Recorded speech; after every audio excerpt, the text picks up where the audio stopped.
Hola, ¿cómo estás?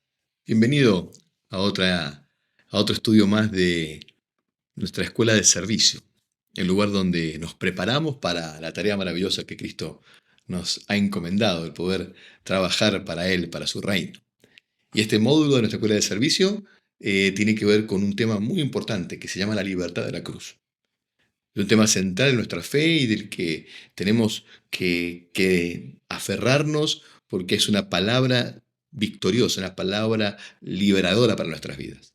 A lo largo de este estudio vamos a ir entendiendo qué es la salvación de Cristo, de qué el Señor vino a salvar, ¿no? Porque la salvación es algo mucho más grande que solamente nuestra eternidad. A veces pensamos en la palabra salvación y pensamos en el Señor salvándonos del infierno, de la condenación eterna que merecíamos por nuestros pecados, y pensamos en esa vida eterna que vamos a tener con Él. Pero la salvación es mucho más que eso, porque la salvación también involucra nuestra vida actual. Cristo no solamente vino a darnos vida eterna, Él también vino a darnos una vida abundante. La vida abundante tiene que ver con la calidad de vida que vivimos en este mundo y cómo podemos vivir un adelanto del cielo, un adelanto de esa vida eterna. Por supuesto que en la eternidad todo va a ser consumado y todo va a ser perfecto, pero hoy podemos vivir parte de esa victoria y de esa vida abundante que Cristo vino a darnos. Ahora tenemos que entender que el problema del hombre radica en su pecado. Todo empieza y termina en el pecado del hombre. El huerto del Edén es una expresión perfecta de ese diseño de Dios, donde el Señor estableció que el hombre tuviese intimidad y comunión con Él, pero todo lo desbarató el pecado, la desobediencia del hombre. El pecado dio ingreso a la muerte y a partir de ese momento nos encontramos viviendo muerte, viviendo lejos de la vida de Dios, sin poder tener esa comunión con Él y sufriendo en nuestras vidas las consecuencias de nuestra desobediencia. Por eso tenemos que entender que el Señor no solamente viene a rescatarnos de las consecuencias eternas de nuestro pecado, también viene a cambiar nuestra relación actual con el pecado.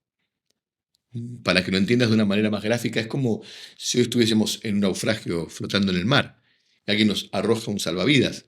Nos podemos aferrar a ese salvavidas y podemos decir, estamos a salvos de no ahogarnos, pero seguimos inmersos en el agua, seguimos todavía acechados, ¿no? por lo que significa estar allí en ese peligro. Pero si en vez de un salvavidas alguien viene y nos saca del agua y nos mete en un bote salvavidas, ahí ya podemos decir que nuestra salvación es completa. Porque no solamente no nos vamos a ahogar, sino ya no estamos más afectados por el agua que nos acechaba y que nos amenazaba. Bueno, esta es la salvación completa de Cristo. No solamente el Señor viene a librarnos de la consecuencia eterna del pecado, Dios también viene a librarnos de las consecuencias temporales que el pecado produce en nosotros, porque el pecado siempre produce dolor. El pecado produce muerte, insatisfacción, frustración en nuestras vidas, trae daño a nuestra familia, daño a nuestros hogares, daños a nuestro físico, a nuestra salud. El pecado destruye constantemente, es algo corrosivo que está trabajando todo el tiempo, carcomiendo y destruyendo la vida del hombre. Así que el Señor, ¿qué hace? Nos perdona de nuestros pecados, que vendría siendo el efecto eterno, pero también nos libera de nuestros pecados, que es el efecto temporal. Y para eso tenemos que entender la obra completa de la cruz de Cristo, porque el Señor nos habla de dos estados, o nos presenta el pecado de dos maneras. Tenemos que entender el pecado como esa lista interminable de acciones eh, mm, pecaminosas delante de Dios, de desobediencias delante de Dios. La Biblia habla de la palabra pecados. Todos podemos hacer una lista muy grande de todos los errores que hemos cometido. Todas las veces que hemos desobedecido a Dios, todas las veces que hemos hecho cosas que sabemos que están mal. Pero hay algo que es lo que da origen a esos pecados en nosotros y es nuestra condición de pecadores. Es nuestra naturaleza pecaminosa. No somos pecadores porque pecamos. Pecamos porque somos pecadores. Hay una naturaleza en nosotros que es la naturaleza del pecado. Y el libro de Romanos, que vamos a usar mucho a lo largo de todo este estudio, habla mucho acerca de esto. Los primeros 8 capítulos de Romanos podríamos decir que son una unidad donde se trata un tema central, pero a su vez lo podríamos dividir en 2 etapas, porque vamos a ver que hasta el capítulo 5 el apóstol Pablo nos habla en el libro de Romanos de pecados, y siempre que habla de pecados, él lo asocia con la sangre. ¿Por qué? Porque la sangre de Cristo viene a limpiarnos de nuestros pecados. La sangre de Cristo es el instrumento que Dios estableció para que nuestros pecados sean perdonados. Pero a partir del capítulo 6, para ser más exacto, a partir del versículo 11 del capítulo 5, Pablo comienza a hablar de pecado. Ya no en plural, sino en singular. Y cuando habla de pecado, ahí empieza a hablar acerca de la cruz. Porque la cruz es el instrumento por el cual el Señor viene a librarnos del poder del pecado en nuestra vida. Ahí empieza a hablar de nuestra crucifixión con Cristo, de ser crucificados con Él y de poder ser libre de la esclavitud del pecado. Nosotros hemos ido muchas veces delante de Dios a pedirle perdón por nuestros pecados. Vamos con esa lista y confesamos todas las cosas que hemos hecho mal, pero hay una realidad que nos invade y es muchas veces que al salir de la presencia de Dios, terminar de orar, otra vez esos pecados vuelven a ser protagonistas de nuestras vidas. Otra vez nos damos cuenta que otra vez somos tentados y somos seducidos y otra vez volvemos a cometer los mismos errores. Y es allí donde nos damos cuenta que no solamente tenemos que ser perdonados, sino tenemos que ser librados, libertados. Y ese es el poder de la cruz. Y vamos a ver todo esto a lo largo de todo este estudio, pero para entender la obra completa tenemos que empezar por el principio. Tenemos que empezar por una base fundamental y es el poder que hay en la sangre de Cristo. La sangre de Cristo como el elemento que Dios utiliza para perdonar nuestros pecados. ¿Y qué poder tiene la sangre de Cristo hoy para nosotros, para Dios y aún para el mundo espiritual? Para esto vamos a leer 3 versículos o 3 textos bíblicos y vamos a meternos en el tema de este estudio, que es el poder de la sangre de Cristo. El primero que vamos a leer es Romanos 3:23, donde dice que por cuanto todos pecamos y estamos destituidos de la gloria de Dios. Es importante entender este punto, ¿no? ¿Quiénes han pecado? Todos. No hay nadie que pueda decir yo estoy libre de pecado. Por cuanto todos pecamos y estamos todos destituidos de la gloria de Dios. Romanos 5, del 8 al 9 dice, mas Dios muestra su amor para con nosotros, que siendo aún pecadores, Cristo murió por nosotros, pues mucho más estando ya justificados por medio de su sangre, la sangre de Cristo como instrumento de Dios para justificarnos. Por él seremos salvos de la ira, dice Romanos 5, del 8 al 9. Y Romanos 3, del 24 al 25 dice, siendo justificados gratuitamente por su gracia mediante la redención que es en Cristo Jesús, a quien Dios puso como propiciación por medio de la fe en su sangre, para manifestación de su justicia, a causa de haber pasado por alto en su paciencia los pecados pasados. Tenemos que ver el valor que hay en la sangre de Cristo. Y para eso tenemos que entender que hay 3 elementos en los que la sangre de Cristo es efectiva en nuestras vidas. El primero es delante de Dios. Si por cuanto todos hemos pecado estamos destituidos de la gloria de Dios. ¿Qué significa esto? Que el hombre no puede acercarse a Dios por su condición de pecador. El pecado nos separa, nos aleja de Dios. Y esta separación que produce el pecado en nuestras vidas de Dios es justamente el resultado de todas las cosas malas que hemos hecho y un Dios justo y santo que no puede tener comunión con el pecado. Por eso, el primer elemento de la sangre de Cristo es hacia Dios y ya vamos a entrar más en detalle sobre eso. El segundo elemento es hacia nosotros. El hecho de entender que la sangre de Cristo limpia nuestras conciencias para que ahora aceptemos ese poder que hay en la redención, en el perdón de Dios. Y el tercer elemento es hacia el mundo espiritual. Sí, porque hay un enemigo que es el acusador de nuestras almas. Apocalipsis 12, 10 dice, no, Satanás es el acusador de nuestras almas. Y vemos cómo la sangre de Cristo tiene poder, es efectiva ante el mundo espiritual para declararnos justos y para que no podamos ser más acusados por el diablo delante de Dios. Así que vamos a entender estos 3 aspectos de la sangre de Cristo y para que lo entendamos tenemos que comprender que siempre hemos visto en la palabra de Dios esta idea de que para que haya perdón, tiene que haber sacrificio, tiene que haber derramamiento de sangre. ¿Por qué es esto? Porque en la justicia de Dios, Dios no puede pasar por alto el pecado. El pecado tiene una sentencia y es muerte. Hay un castigo asociado al pecado. Lo que Dios hace y lo que Dios nos permite es buscar un sustituto para nuestro castigo. En el Antiguo Testamento ese sustituto era un animal inocente, esa pobre vaca, esa pobre oveja, ese cordero, esos animales no habían hecho nada que les mereciera la muerte, sin embargo, morían para presentar esa sangre delante de Dios como una expiación, para cubrir nuestro pecado, nuestra maldad. Era un anuncio, era una manera de demostrar que el pecado no era que había sido pasado por alto, sino que alguien había pagado por ese pecado. En ese caso, ese animal, ¿no? Como un sustituto temporal de ese pecado. Y en Levítico 16 se establece todos los elementos que iban a estar presentes dentro de ese ritual de expiación de pecados. Y sabemos que todo eso no era más que sombra de lo que iba a venir. Era una sombra de lo perfecto que iba a acontecer, que era la obra redentora de Cristo. ¿Cómo funcionaba ese ritual? ¿Cómo estaba establecido ese sacrificio por Dios? Bueno, primero los animales eran sacrificados delante de todo el mundo. Todos estaban allí en ese ritual donde se presentaban esos animales y se sacrificaban. Y esa sangre era recogida y esa sangre era llevada por el sumo sacerdote al lugar santísimo. ¿Qué es el lugar santísimo? Es el lugar al que podía entrar únicamente el sumo sacerdote y una vez al año nada más. Y en ese ingreso allí, el sumo sacerdote lo que hacía era derramar esa sangre para cubrir o expiar el pecado del pueblo. El lugar santísimo estaba separado del lugar santo por un velo y nadie podía tener acceso a ese lugar. Ahora Hebreos 9 nos relata esto en el capítulo 11 y 12 y nos habla acerca de Jesús como el sumo sacerdote, que ahora entra al lugar santísimo, a la presencia de Dios, ya no con la sangre de animales, sino con la sangre, su propia sangre, habiendo sido derramada para presentarla delante de Dios por nuestros pecados.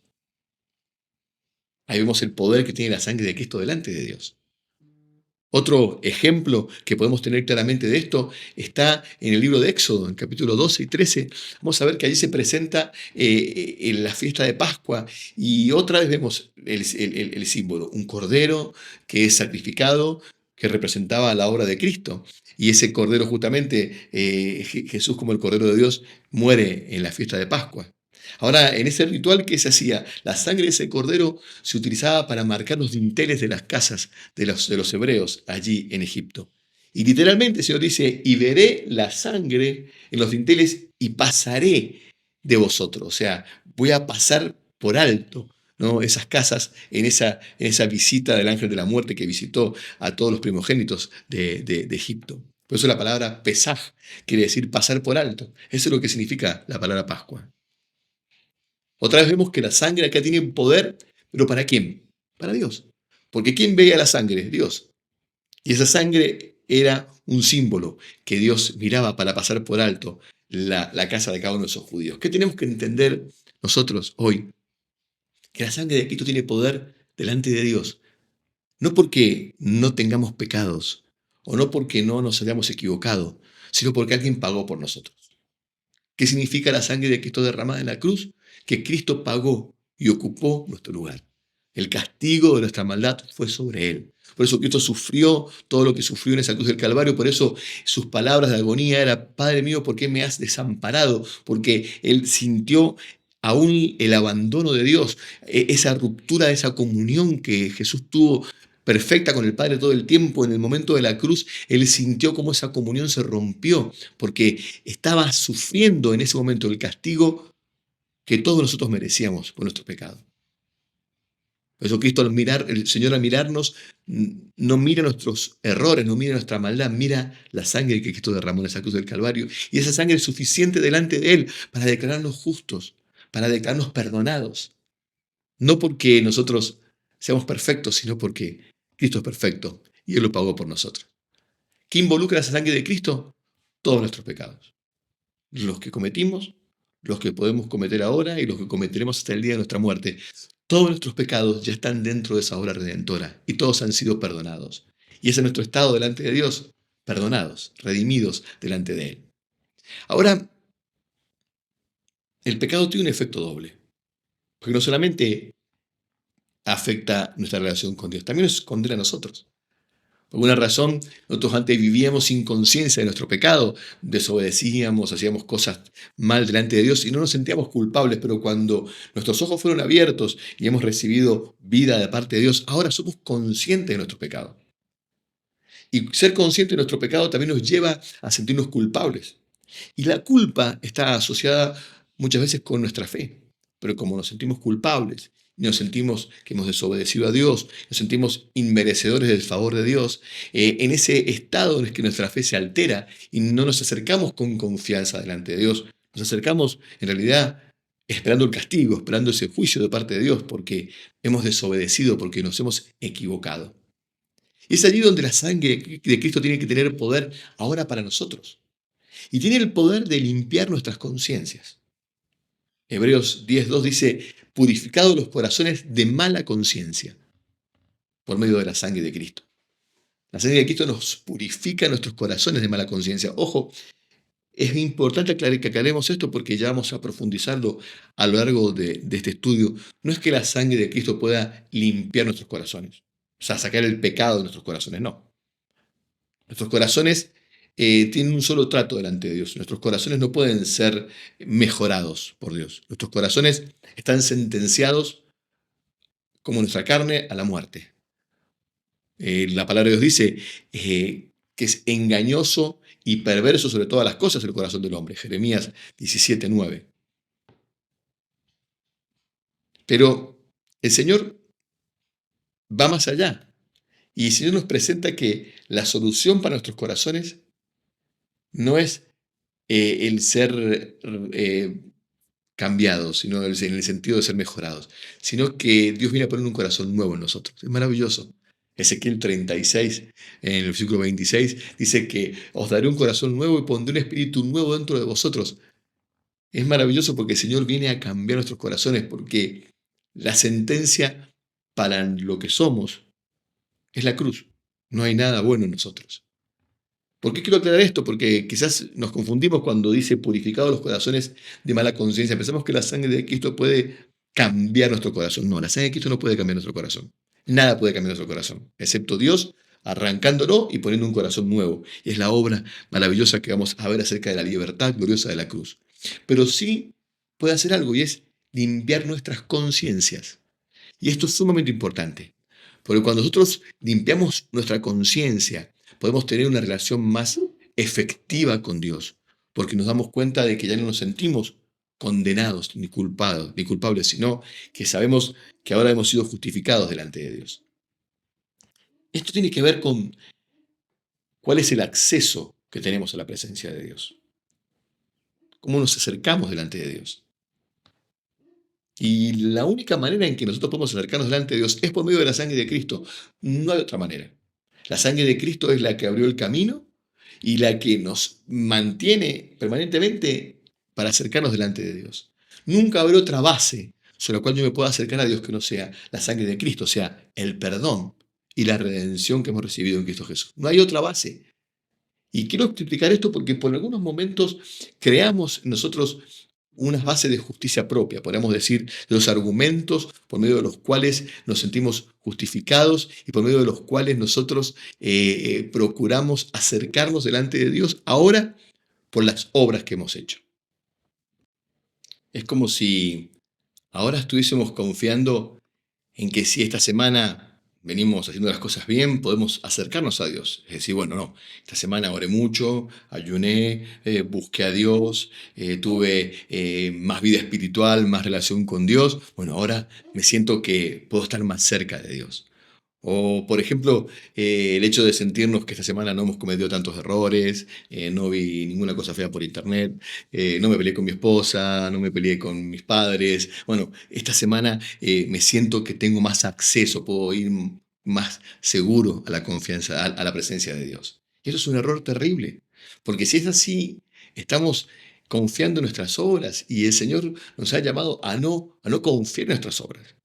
Porque no hay nada que podamos hacer nosotros que nos haga merecedor de un solo favor de parte de Dios. No hay nada en nosotros que nos haga que Dios nos pueda amar más, ni aceptar más, ni querer más. No hay nada que le podamos agregar a lo que Cristo ya hizo. Por eso entender el valor de la sangre de Cristo es entender que no hay absolutamente nada que nosotros podamos hacer para agradar a Dios más de lo que ya lo agradamos en Cristo.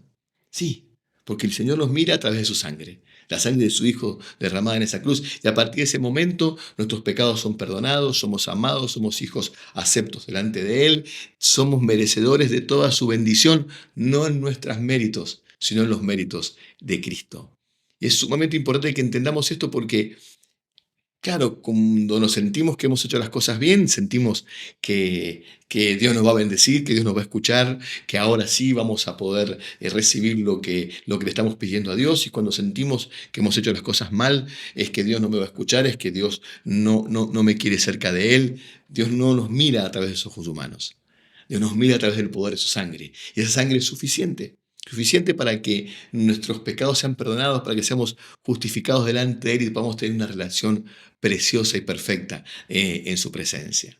Entendamos que la obra de Cristo es suficiente para nuestras vidas y no hay nada que le podamos hacer para agregar algo a esa obra redentora del Señor. Ahora, veamos el mundo espiritual también y veamos lo que ocurre frente a alguien que está siempre buscando acusarnos. Y ese es Satanás, el acusador de nuestras almas. Ahora el acusador de nuestras almas perdió el poder de acusarnos cuando nuestros pecados fueron justificados y perdonados en Cristo Jesús. El poder de la sangre de Cristo ahora también se dirige al mundo espiritual para decirle al diablo que nuestras vidas han sido justificadas, perdonadas delante de Dios. Podemos entender esto cuando miramos el libro de Job y vemos cómo delante de Dios apareció Satanás. ¿Para qué? Para acusar a Job y buscar la manera en que Job podía caer y podía maldecir a Dios. Bueno, Apocalipsis 12:10 dice que hay fiesta en el cielo porque fue arrojado del cielo, fue sacado, si no tiene más acceso el acusador de nuestras almas, aquel que nos acusaba día y noche. Y nos acusaba sobre un fundamento muy cierto. Claro que sí. ¿Cómo íbamos a recibir de Dios algo si estábamos llenos de pecados, de maldades, de injusticia, de miserias? ¿Cómo íbamos a merecer algo? Pero ahora Él no puede acusarnos más. ¿Por qué? Porque la sangre de Cristo es suficiente para cubrir todos nuestros pecados. No algunos, no, sino que dice 1 Juan 1:17. Dice que la sangre de Jesucristo, su Hijo, nos limpia de todo pecado. O sea, cubre todos los pecados de nuestra vida. No hay pecado que no sea alcanzado por esa sangre de Cristo. Por lo tanto, ya no hay manera que el diablo nos pueda acusar. Delante de Dios no nos puede acusar. Delante de Dios, Él no puede esgrimir más como argumento el decir, no puedes bendecirlo a Él porque Él es un pecador. Porque Dios dice, sí, es un pecador, pero Cristo pagó por Él. Esa deuda ha sido cancelada y ya no nos puede acusar más. Pero como no nos puede acusar delante de Dios, nos acusa a nosotros. Viene y nos susurra a nuestros oídos, vos vas a pedir algo a Dios, si vos mirá lo que has hecho, vos te pensás que vas a recibir algo de Dios, si mirá cómo tratas a tu esposa, mirá cómo te peleaste con tus padres, mirá lo que hiciste, mirá lo que estás haciendo. Y esa acusación impacta directo sobre nuestra fe, porque es ahí donde nos sentimos indignos y donde no creemos que Dios nos pueda bendecir. Por eso tenemos que renovarnos en el entendimiento por medio de la palabra de Dios. Romanos 8:31 dice, si Dios es por nosotros, ¿quién podrá contra nosotros? Hablando acerca de la obra completa que Dios ha hecho en nuestras vidas. Además, en el capítulo 33 y 34 dice, ¿quién acusará a los escogidos de Dios? Dios es el que justifica. ¿Quién condenará? Cristo murió, más aún también resucitó y es el que está a la diestra de Dios y el que también intercede por nosotros. Aquí vemos que la obra de Cristo de interceder por nosotros es constante, es permanente. Él está constantemente intercediendo delante de nosotros. Por eso, hoy tenemos que desactivar esa obra que la culpa produce en nosotros cuando el diablo viene a confrontarnos con nuestros pecados. Y tenemos que decir, ¿qué? hemos sido perdonados. Mi estatus ahora es perdonado, justificado, hecho justo delante de Dios, no porque me lo merezca, no por mis obras, sino porque recibí el regalo más maravilloso que puede haber sobre esta tierra. Haber estado en Cristo, haber creído en Él y haber recibido su perdón, ¿no? La vida eterna, la salvación, la reconciliación con Dios. Todo sobre la base y sobre el sustento de la sangre que Cristo derramó en la cruz del Calvario. Por eso hoy tenemos que darle a esa sangre el valor que Dios le da. Para Dios es claro, ¿eh? Dios no tiene ninguna duda en este sentido. Dios nos mira, ve la sangre de Cristo y dice, tus pecados han sido perdonados. El diablo también entiende esto, porque el diablo lo entendió claramente cuando quiso ir delante de Dios a acusarnos y se dio cuenta que no tenía más acceso. ¿Por qué? Porque la sangre de Cristo derramada en la cruz había justificado nuestros pecados y nos había hecho justos delante de Dios. Ahora el problema es con nosotros. Que ahora tenemos que darle ese valor a la sangre de Cristo y saber que hemos sido perdonados. Esto es como un juicio en el que nuestro abogado defensor sale en nuestra defensa y nosotros no nos ponemos del lado de la defensa, nos ponemos del lado del acusador. Y decimos, sí, no, es cierto, yo hice todas esas cosas y merezco el castigo. Vamos a estar totalmente desubicados en ese juicio porque vamos a estar del lado del que nos acusa. Bueno, hoy nos pasa eso. Somos acusados. Sí, es cierto, nos hemos equivocado. Pero yo tengo un defensor, Cristo, quien murió por mí y el poder de su sangre sigue vigente y en su sacrificio está abarcado desde el primer pecado hasta el último pecado que pueda cometer en mi vida. Por lo tanto, yo descanso en su perdón y en la justificación que por gracia he recibido. Y es maravillosa vivir en ese estado porque vivimos en el estatus de perdonados. Y eso nos da una libertad espiritual en nuestro acceso con Dios. Ahora, esto no quiere decir que yo voy a vivir pecando porque el perdón de Dios es ilimitado, no. Vamos a ver ahora lo que significa la obra completa. ¿Por qué? Porque Dios no nos llama solamente a perdonarnos, sino nos llama a no ser esclavos del pecado, porque el pecado nos sigue destruyendo. Y no solamente es el efecto que tiene delante de Dios, es el efecto que tiene en nuestra propia vida. El pecado me destruye mi cuerpo, destruye mi relación con los demás, destruye a mi familia, destruye mi vida, destruye mi entorno. El pecado es destructivo, por eso el Señor no solamente nos quiere perdonar, sino que nos quiere librar del poder del pecado. Pero eso va a ser materia de nuestro próximo video. Así que te espero para que te sumes y puedas seguir este hilo, porque va a ser de tremenda bendición para tu vida. Vamos a orar para terminar este estudio. Amado Padre, bendito Dios, te damos gracias porque tu palabra es perfecta, tu palabra es viva, es eficaz, tu palabra es maravillosa, Señor.